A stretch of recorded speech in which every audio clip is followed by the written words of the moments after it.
ইয়াৰ কাৰণে মই আমাৰ দলৰ কাৰ্যকৰ্তা এই আমাৰ শালবাৰী অঞ্চলৰ সকলো ৰাইজক অনুৰোধ জনাইছোঁ যে আপোনাক খুব ষ্ট্ৰং খুব মানে যথেষ্ট কৰ্মকৰ্তাসকল আছে,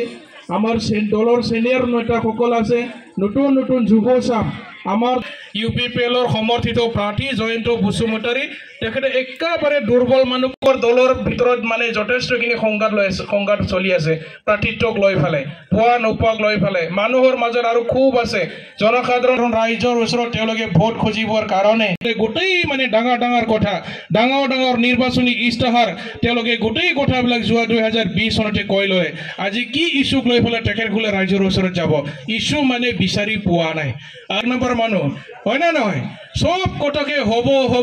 আৰু সব কথাতে মানে তেওঁলোকে মানে খালি ভৱিষ্যতৰ কথাই কয় হ'ব কৰিম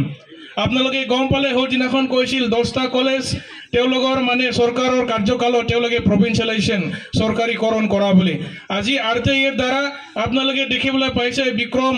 দেইমাৰী নামৰ এজন আমাৰ যুৱক এই যুৱকে RTI ওলোৱাৰ পিছত মানে 10টা কলেজক মানে SOPD ফাণ্ডৰ পৰা তেখেতসকলে প্ৰভিন্সিয়েলাইজেশ্যন কৰিব নোৱাৰে এই টকাৰে তেওঁলোকে সব মানে চাকৰিয়াল সকলো দৰমহা দিব নোৱাৰে এনেকা এটা গাইডলাইন পোৱাৰ পিছত এতিয়া প্ৰমোদ বৰাই মানে মিছা কথা কোৱাটো আকৌ দ্বিতীয়বাৰৰ কাৰণে প্ৰমাণিত হৈছে।